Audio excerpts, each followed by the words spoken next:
सभी को जय हिंद दोस्तों, आप सभी का हार्दिक स्वागत है जय हिंद रिएक्शंस पे। आशा करता हूँ कि आप सभी लोग बहुत अच्छे होंगे। तो आज हम आपके लिए एक लेटेस्ट और एक बहुत ही इंपॉर्टेंट वीडियो लेकर आए। इसमें आप देखेंगे कि जल्दी भारत के स्पेशल मेहमान बन के आएंगे इजराइल के प्रधानमंत्री नेतन्याहू। और इस खबर को सुनते ही आप जानते हैं सबसे ज्यादा किसकी जल रही है और किसके पिछवाड़े में आग लग रही है। बिल्कुल सही समझा आपने, हमारे पड़ोसी के, जो कि हिंदुओं और यहूदियों को अपना दुश्मन मानते हैं। तो इसी मुद्दे पे आप देखेंगे पाकिस्तान की मशहूर पत्रकार आरजू काजमी को, जिनके सामने होंगे पाकिस्तानी एनालिस्ट कमर चीमा। और हमेशा की तरह चीमा भारत को लेके अपना रोना रोएगा। तो ये वीडियो काफी मजेदार होगी, आपको बहुत कुछ जानने को मिलेगा। तो इसे अंत तक देखें और चैनल पे नए हैं तो चैनल को सब्सक्राइब कर दें। जय हिंद, जय भारत। कमर चीमा साहब, बहुत शुक्रिया सर, क्या जा पाए। Thank you so much sir. सबसे पहले हम शुरू करेंगे, नेतन्याहू जो है उनका सुना जा रहा है कि वो इस साल के आखिर तक जो है भारत का विजिट करेंगे। क्या समझते हैं आप, कितना इम्पोर्टेंट है ये विजिट? और क्या जैसे हमारी बहुत हमें कहा जाता है कि हमारी बड़ी कोई दुश्मनी चल रही है इजराइल से, उसको लेकर, ज़ाहिर फलस्तीन को लेकर, तो क्या इस विजिट को भी पाकिस्तान काफी गौर से देखेगा? और क्या आप समझते हैं कि कोई ना कोई ऐसी बात होगी जो कि हमारे लिए सूट ना करती हो हमें? नेतन्याहू को बुलाता कोई नहीं है, पाबंदियां उसके ऊपर लगी हुई हैं।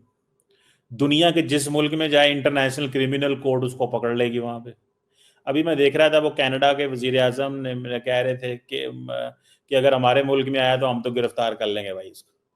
तो ये इंडिया पे डिपेंड करता है कि एक वॉर क्रिमिनल को वो इनवाइट करना चाहते हैं, उसको बुलाना चाहते हैं। तो इंडिया जो है वो अपने आप को ग्लोबल साउथ का लीडर कहता है। तो जो ग्लोबल साउथ के मसले हैं, जिसमें फ़लस्तीन की और गज़ा की ये जो जो जंग थी, इसमें इंडिया का क्या किरदार है? अगर वाकई ही इंडिया एक बड़े प्लेयर के तौर पे एमर्ज करना चाहता है ग्लोबल साउथ में, तो उसको इस चीज़ को तो देखना चाहिए कि भाई इसको क्यों बुला रहे हैं आप? जो बंदा वॉर क्रिमिनल है, जिस बंदे के इंटरनेशनल, जो बंदा दुनिया के पता नहीं सैकड़ों 100 मुल्कों में नहीं जा सकता, आपने उसको कभी अमेरिका के अलावा कहीं जाते देखा है? लेकिन सर कहा ये जा रहा है कि वो ट्रेड पे भी बात करेंगे, डिफेंस पे भी बात करेंगे। आप इजराइल को सर एकदम से हटा तो नहीं सकते, इंपॉर्टेंट कंट्री है, अब चाहे उस पर कोई भी prime minister. Israel is different from Netanyahu. Israel is a country. Netanyahu is a war criminal. There is a difference. Israel के साथ ताल्लुकात जरूर बढ़ाएं भाई, आपका मुल्क है, आपके उनके साथ रिकग्नाइज किया हुआ, व्हाई नॉट? इसमें इसमें कोई बुरी बात तो नहीं है। उनकी अपने डिप्लोमेटिक ताल्लुकात हैं, अपना कारोबार करें, जो भी मतलब करना है करें। लेकिन नेतन्याहू को बुला के वेलकम करके India will not send good optics in the global south. ये जो ग्लोबल साउथ के मसले मसाइल की बात करता है ना इंडिया, जीरो। एक मैं बात हूँ, पाकिस्तान इस मसले को बहुत उठा सकता है अगर उठाना चाहे तो। पाकिस्तान ने उठाना नहीं है ना, मुझे पता है, ये इतने जोगे नहीं है, ये थोड़े से स्लो रहते हैं। इनको चाहिए कि इस मसले को उठाएं। और दुनिया में कोई मुल्क ऐसा है मुझे बताएं ये पिछले 4 सालों में जिसने नेतन्याहू को बुलाया हो? ठीक है, तो सवाल तो ये पैदा होता है। कोई भी सर जी मैडम जी आप बताइए। कोई मुल्क ऐसा नहीं है जिसने नेतन्याहू को बुलाया हो, तो क्यों बुला के तो अपना वो कर रहे हैं सारा, और वो सारी एक चीज है। मुझे तो बड़ी हैरानगी हो रही है क्यों आ रहा है वो यहाँ पे। आए, हमें तो कोई मसला नहीं है, लेकिन देख लें इंडिया का अपना स्टेचर जो है वो कॉम्प्रोमाइज होगा, मुझे तो ये लगता है। लेकिन खैर सर, उनकी एक इंडिपेंडेंट फॉरेन पॉलिसी है और वो हर एक से बात करते हैं। ऐसा नहीं है कि वो अगर रशिया से ऑयल ले रहे हैं, जो कि मना भी किया डोनाल्ड ट्रम्प ने, तो उन्होंने तो ऑयल लेना और ज्यादा शुरू कर दिया, और ज्यादा ऑयल लेना शुरू कर दिया। इसी तरीके से नेतन्याहू से या इजराइल से अगर वो बात कर रहे हैं, तो ये तो यही दिखाता है कि उनकी बहुत इंडिपेंडेंट फॉरेन पॉलिसी और बहुत अपने तौर पे काम कर रहा है भारत। नहीं मैडम, अगर इंडिपेंडेंट फॉरेन पॉलिसी है, अभी 10 दफा ट्रम्प कह चुका है कि इंडिया अब तेल नहीं लेगा रशिया से। वो तो ले रहा है। सुने तो सही ना बात। तो सुने, उन्होंने कहा है, ट्रम्प ने अभी कहा है कि मैं आपको ब्रेकिंग न्यूज दे रहा हूं कि इंडिया तेल नहीं खरीदेगा रशिया से। ये बात उसने 3 दिन पहले कही। उसके बाद वो 3 दफा और कह चुका है। इंडिया की तरफ से अभी तक जवाब ही नहीं जा रहा।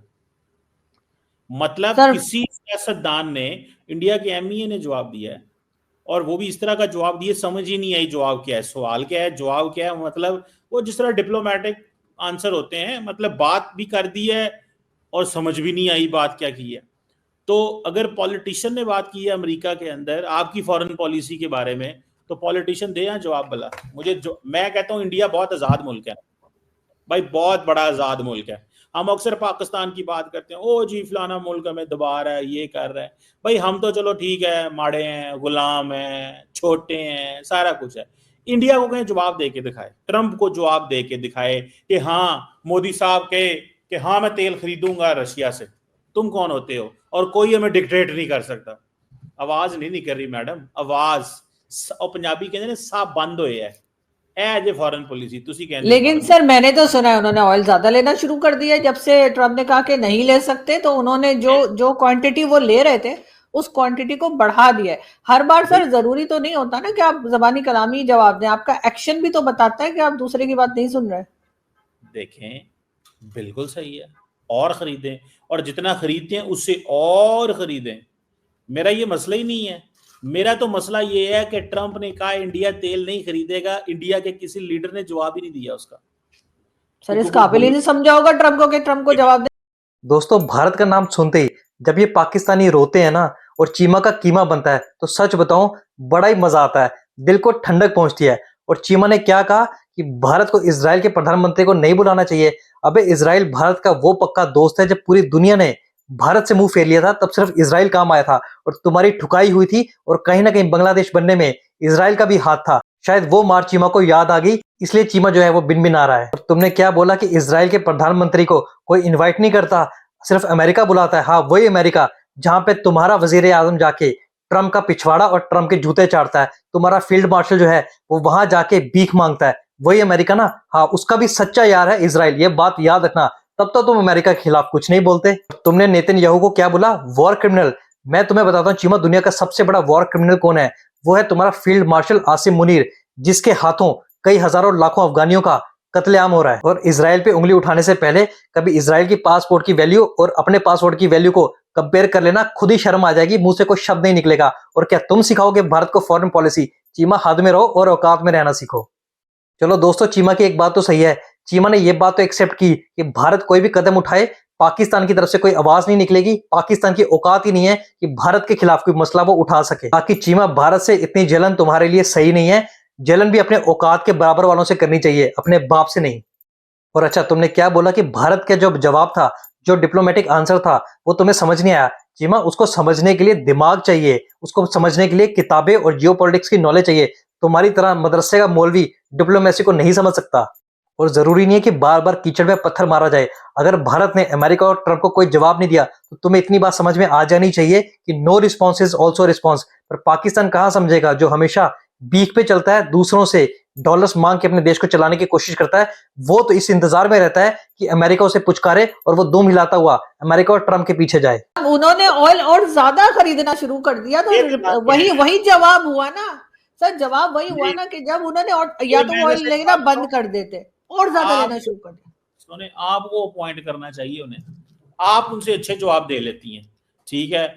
आप इंडिया की एमईए और बीजेपी और आरएसएस और उनकी हुकूमत से अच्छे जवाब दे लेती हैं, आप खुल के बात कर लेती हैं, उनसे नहीं होती बेचारों से। मैं क्या करूं अब इसमें, मुझे बताएं ना। नहीं तो सर आप मेरी बात ही नहीं समझ रहे सर, आज पता नहीं क्या खा के बैठे। मैं कह रही हूँ कि जब उन्होंने ऑयल लेने से मना किया भारत को ट्रम्प ने, उसके बाद भारत ने और ज्यादा उसकी क्वांटिटी बढ़ा दी और ज्यादा लेना शुरू कर दिया, तो वही रिप्लाई हुआ ना कि नहीं सुन रहे तुम्हारी बात। यार आपको किसने कहा है और ज्यादा लेना शुरू कर दिया? मैंने तो यही सुना है सर, मुझे तो यही पता लगा है। सुनना छोड़ दें और पढ़ना शुरू कर दें। सही बात है सर। जिस दिन आपने पढ़ना शुरू किया सर, उसके 2 घंटे बाद मैं भी पढ़ना शुरू कर दूंगी सर। और सर वो किताबें मत पढ़िएगा जो आप बचपन से लेकर आज तक पढ़ते आए सर। कोई ढंग की किताबें पढ़िएगा, नहीं है तो मुझसे ले लिएगा, लेकिन उधार दूंगी, वापस देनी पड़ेगी।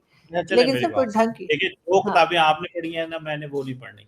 मैं तो आपसे सिर्फ एक सवाल कर रहा हूँ, जस्ट वन क्वेश्चन। सुनना बंद कर दें। अगर तो आप सुनती हैं इंडियन मीडिया को तो फिर तो आप मतलब गई। और अगर आपने किसी अच्छे मीडिया को गैर जानबदार, आपने फाइनेंशियल टाइम्स को पढ़ा है, निकी एशिया को पढ़ा है, रॉयटर्स को पढ़ा है, ऐसे क्रेडिबल पेपर जो बात करते हैं तो उस बात का वजन होता है, वो उसकी खबर जो है वो सामने आती है, ठीक है। तो मैं समझता हूँ कि ऐसी तो कोई बात नहीं है।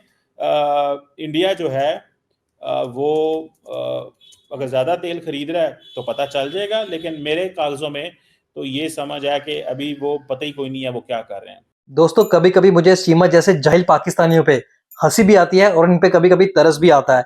ये बेचारे वैसे भी भारत से इतने ज्यादा ऑब्सेस्ड हैं कि सोते जागते खाते पीते रोते धोते सिर्फ भारत को याद करते हैं। अब चीमा को बेचारे को ना पहले प्रधानमंत्री सोने देते थे, अब चीमा को बीजेपी और आरएसएस की याद भी आने लगी है। और मुझे लगता है चीमा कुछ खा के नहीं, पक्का कुछ सूंघ के बैठा है जो इमरान खान सूंघा करता था। और क्या चीमा तुम्हारी औकात है, तुम भारत को सिखाओगे विदेश नीति? दोस्तों आशा करता हूं वीडियो आपको काफी पसंद आएगी। वीडियो अगर आपको अच्छी लगी है तो इसे लाइक और शेयर जरूर करें और अपने विचार हमें कमेंट सेक्शन में लिखकर जरूर बताएं। और एक बार फिर चैनल पे नहीं है तो चैनल को सब्सक्राइब कर दें। जय हिंद, जय भारत।